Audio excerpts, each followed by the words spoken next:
Ну вот мне очень нравится оркестр струнный при театре Байкал.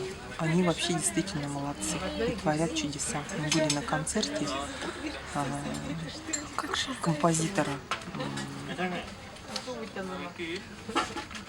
Ордынеева. Вот. Его памяти концерт был. И вот, ну, прекрасно исполняет. Ну а наш, значит, духовой вот этот вот оркестр оперного театра, к сожалению, конечно, оставляет желать лучшего. Иногда они очень нестройно играют, частенько. Вот. Но я думаю, сейчас все наладится.